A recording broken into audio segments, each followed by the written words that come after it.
Hey, it's Brian Gurry, American Builder. So I'm back down here with Bart, and we're just getting an update at this point. So the breakaway walls are done. Yes, sir. They're completed. What are you doing inside right now?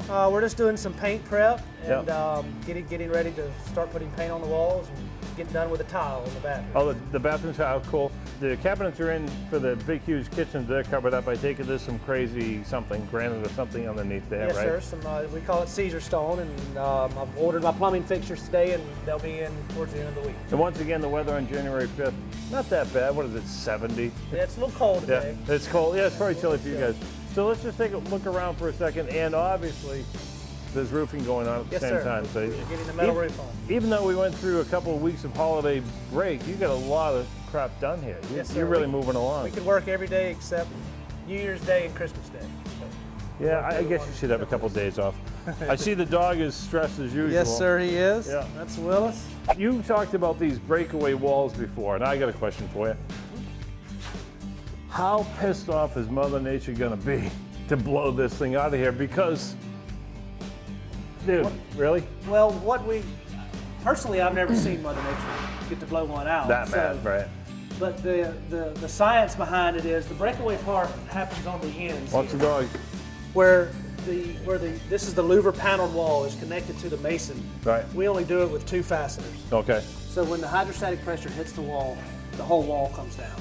All right, I understand that math, but they're louvered for a reason, so you let water in and out, right? Sort of? This gap is just for air circulation in the bottom. We have nothing we have to follow on this. Okay. This is just personal preference here. If we're in a different flood zone, 40% of this opening has to be open air. And it has to break away. And it has to. Isn't that a little ridiculous? It's a little ridiculous. As usual, we're overcoating ourselves, and whether you're in Boston or in South Carolina, right? So yes, 40% has to be open, and it has to break away. So just in case we get a storm that's never happened in history, we'll be good. We'll be ready for it. I noticed you got spider webs everywhere. Is winter over? It's really close. That's the end of it. We're predicting winter's over. That was it, because it's 70 degrees out, and it's January 5th. Yes, sir. 76 yesterday. Yeah, that's it. One of you guys would tell me, see spider webs growing here and there?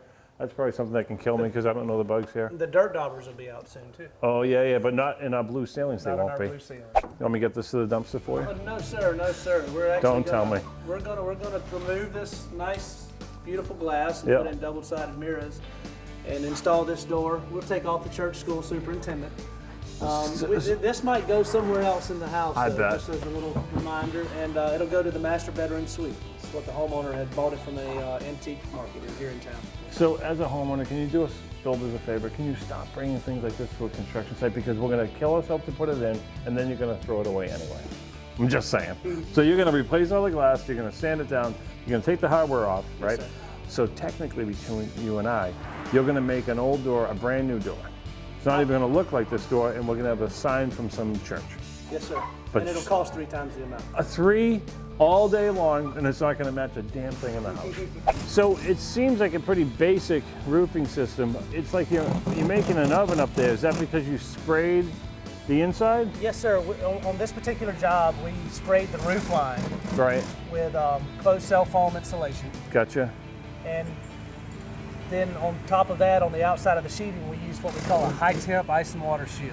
It is the underlayment for the metal. That's the magic right there. Magic. That's the temperature of the metal gets so hot, normal underlayment, it would melt it. Yeah, absolutely. So you won't hear it raining and pounding on that roof. You won't hear a damn thing. So only on the porch where you want to hear them. Yeah, right. On the porch that I would live on if I was here. When we come back, we're going to fine and small homes, and I'm not going to say they're prefab homes because that got me in trouble. This guy makes a home in a factory that you're going to want on your lot.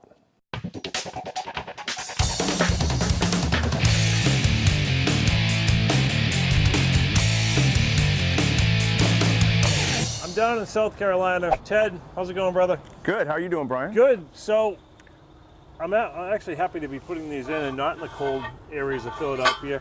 This is a lot heavier. We're actually going to show you that you can put these in and stick a home on them. Yes, sir. Seriously, that's what we're going to do. Is there any limit to how strong these things get? This is ridiculous. Well, I know that we can build up to 6-story structures on it. But that house that's behind us, yes, there's going to be another house right here. Mm-hmm. And all with your machine just spinning them in like nothing. Yes, sir. That's all. ridiculous. I want to put one in because it never gets old throwing these in. Oh, you got a nice little jig made up for yours. Yes, this keeps it from getting the tension. There you go. And so that just gives us extra torque capacity and driving capacity. You got a laser set up. You Yes, got sir. a different collar set on it. You actually seem like you've got this thing down pat. So what's the next step? Fire the machine up, drill this thing in. Right. Well, we're going to do a little layout work. What we're going to do is we're going to get a line on here over our pin. Yeah. So one set of eyes can see it one direction, one see it in another direction. I'm going to dig a little pilot hole, and then we're just going to watch it and monitor it and adjust it, fine-tune it as we go. What's the pilot hole for? This used to be a parking lot for buses. Okay. And it's a very compacted, hard surface. So we're just, right. So when my 45 here hits, you don't want it walking all over the place. exactly. And that helic will want to pull it around too. Okay, cool. Okay. You want to spray paint it first? Yes, sir. Gotcha. You do the digging, I'll do the spraying. Okay. How's that sound? Okay.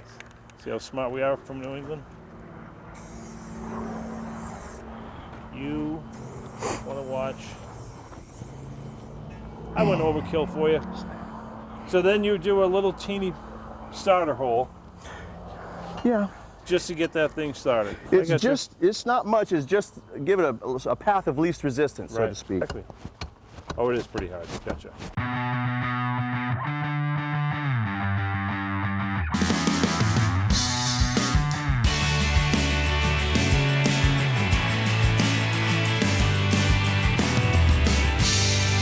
Good. Okay, so in 2 seconds, no problem. I don't even know if that thing hit a rock. So, Ted, your cap. Put the pins in here, screw them in, then you ratchet it down. You have 6 inches of forgiveness with this system, and you just screw it down to... Actually, you get your laser set up, so you're setting these plates to the exact same dimension. You have 6 inches to make a mistake. Yep. What's wrong with that? I saw the house behind me here. You've got them all underneath, and the house sits here. They bolt on, and we've played with these. You're not taking these out for anything. These are. There's not a hurricane known to man that's going to lift that one out. Never mind. What do you got them here? Every 6 feet? Is it roughly 8-foot centers? 8 feet on An 8-foot grid. It's a little more skewed this on the ends because there's more weight on the gable ends. Putting in a fence, putting up a house, putting up a 3-story home, 6-story building, whatever. GoliathTech, man. Yes, sir. Yeah, it's good stuff. It'll work. Ted, thanks. Thank for you. the demonstration. And now I know exactly what to do with these when we go home. You're going to put the sonotube guy out of business. That's what's going to happen here. We're trying to. Yeah, he's gonna be pissed off at you. All right, buddy. Thank you. We'll Thank see you. Hey, I'm Brian Gurry. We're down here with Fine and Small Homes in Charleston, South Carolina. Just need a break from that Philly winter is all we really needed. They build a structurally sound home that you have never seen. It costs probably almost 40% less than conventional building. It's 10 times stronger. It will withstand another Hugo, which sooner or later is going to happen. So let's tour the factory and see what this little secret structural home's all about.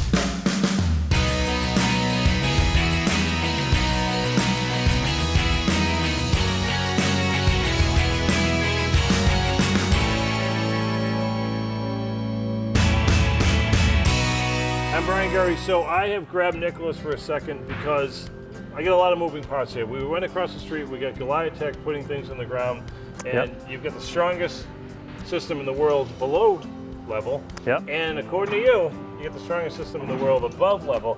I know how it works and what they sit on, but this Erector set is really cool. And I don't want to say the wrong thing. It's not prefab, it's not modular, because right away people are turned off, and that's not what this is all about, right? Right. So what do you say to people? Normally what we say to people is that we're building the future, and that's the future of residential home building. We've decided to take all the errors and inefficiencies out of home building and really bring a lot of the state-of-the-art technology that you would normally see in auto manufacturing and applying that to home building. So every car that comes off the line is made perfectly because they've done it so many times. So every home that you pull off the line is going to come just like that big Ford F-250. That's right. Same damn thing. a pretty tough looking system. Everything here is laser cut, glued, stapled, nailed, screwed. So you're obviously chasing the hurricane problems down here in the Carolinas. We are.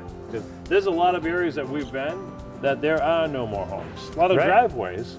Yeah. But, there's no homes there. So will I see in a few years one of your signs out front of every single driveway that's empty right now, because this is a much stronger home? You should. That's what I'm hoping. Yeah. Engineered, stamped, the whole 9 yards. That's right. You must go through a lot of that to get to sell the local building inspector that this is stronger. It's very, very stringent. We've done a lot of research, a lot of testing. We've brought in a lot of outside engineering firms and architecture firms to collaborate with us on the system. So there has been a brain trust, as we like to say, that's been assembled to develop this. The other aspect of it is that, you know, we are using an engineered product, which means that we are now able to use materials, you know, primarily wood that 25, 30 years ago, normally you wouldn't have been able to use. So one of the things we're not showing is all the do's and don'ts and all exactly how it's built, because clearly it's a secret. It's one of the American Builder. So we want to bring new technology to the show, but we can't give it all away, that's for sure. You promised to give them a home after working X amount of hours. That's right. That's insane. Well, it could be, yeah. I mean, I think it's a pretty neat idea, but what we decided to do was every day, every 8 hours that our employees work, we give them what's called home day. Okay. After they amass 1,500 of these home days, we'll give them a house. And I don't know anybody anywhere that could pay off a house in 5 years. How many truck manufacturers out there have given away a truck after 5 years? Wait, after 50 years? Not a one. Not one I've heard of. Not a one, and that's in the multi-billion-dollar profit industry. Oh wait, so I have a home day. Yes. Yeah. Technically, you have one home day. I have banged off one home day. That's right. So by the time we get done filming with you in years from now, I'm going to get a home out of this whole deal. That's right. Is there a sign-off sheet or something I need? Thanks for the factory tour. Thank you. This is exciting, because anything this new is crazy, and we're coming back. Oh, I can't wait. We're going to cut the ribbon on the first home. That's right. We are coming back. I love these. Great. Coming up next, we were heading down here to take some nice shots by the ocean and some wrecks from Hugo Left Behind. We tripped across a guy, Brent, who's got a company called GSB Construction, and he's got a smoking home right in the ocean. We stopped, we now have another best friend, and we're gonna take a quick look inside his home, and he has invited us back. So we're not done this winter just yet.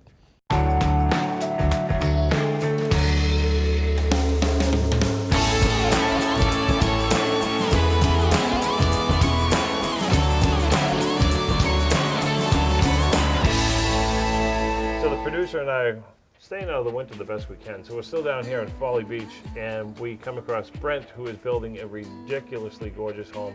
Brent is the contractor, GSB Construction, GSB Contracting? What is it? GSB Contracting? Yes, sir. Got it right the third time.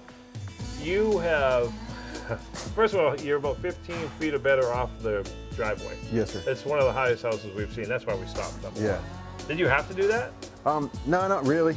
It was just, we only had to be at 15 based on the flood level, but Okay. we're actually 14 feet above the actual concrete.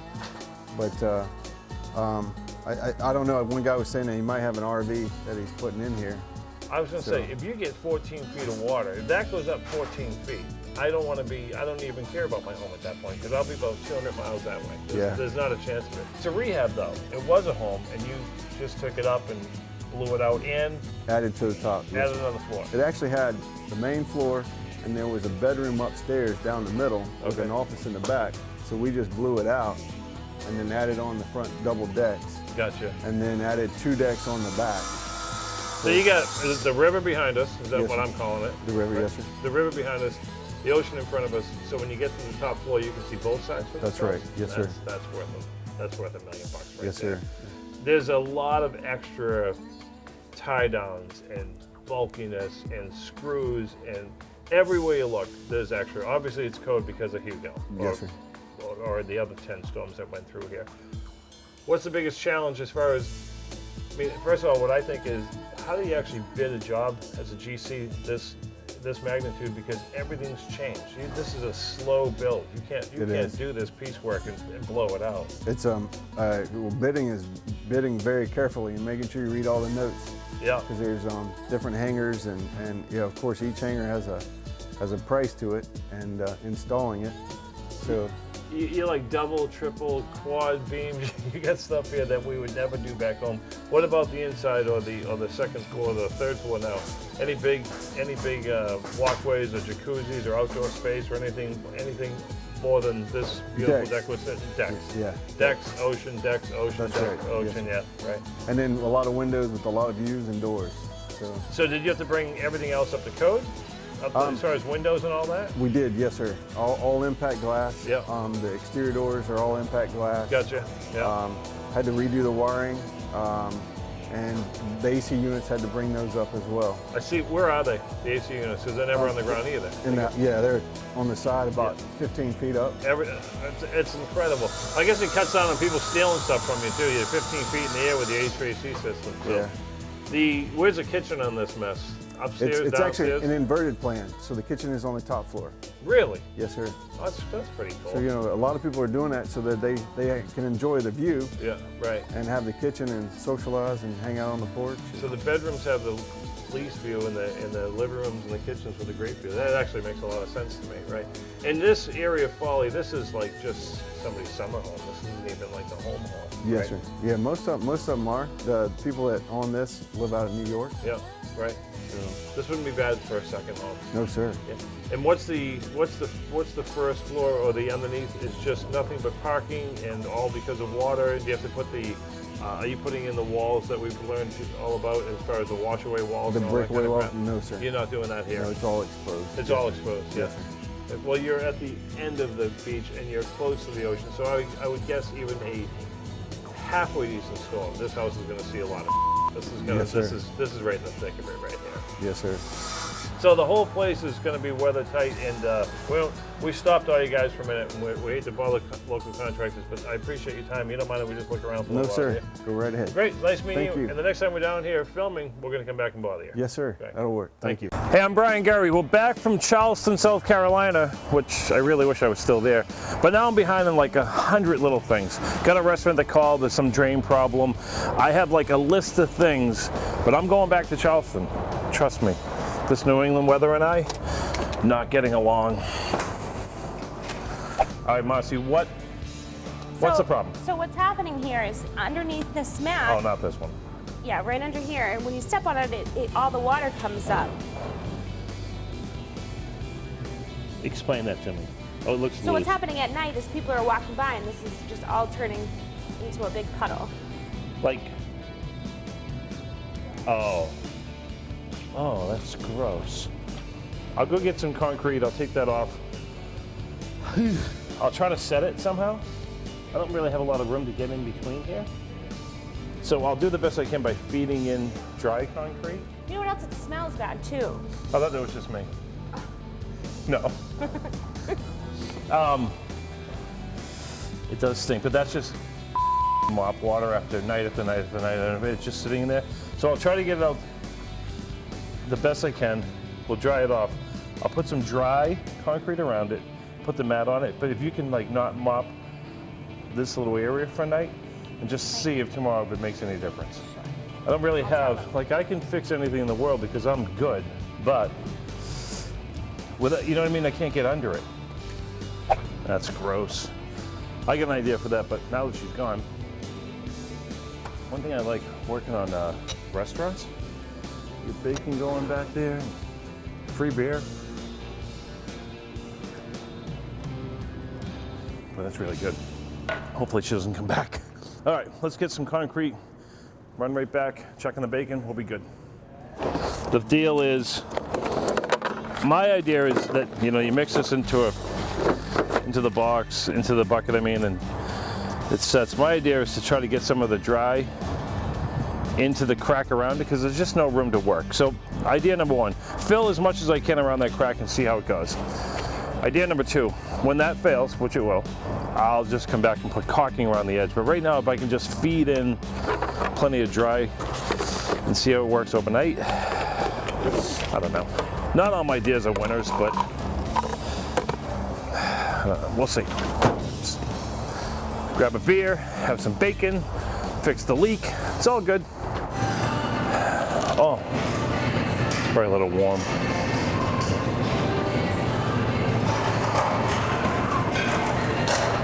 Helps me think. So I got what I believe is enough water out of it. That's about as much as I can get. And I don't know if this is gonna work, but it's phase one of maybe this will work. I think after this sets tonight, I will come back and caulk the edge. The deal is, it's dry, it's going in, the water's already down there, don't forget. So instead of mixing it in the pail, in my mind, it's mixing in the hole right now. So it will set up. That was in my mind, we'll see if it works. Really, Brian? Really? A beer? Oh, sorry. I'm in a restaurant, what do you want me to do? So it's done, and it looks good, but it's still loose. So here's the deal, here's the problem. Put the mat over it, you can't, this is like the main traffic area, right? If you cannot mop around this section tonight, then I can come back tomorrow and put a bead of caulking around what I did, Okay. and it will be permanently fixed. But for right now, I can't ask not to walk here. It's gonna be impossible. All right. So Awesome. I'm Thank you. 90% done. There's plenty in there. It's not wet whatsoever, so if you can just keep it that way, we'll be good. That's it for the show. You got to see fine and small homes. We got caught up with my buddy Beasley. We fixed the drain, and now we're back freezing. We'll see you next time.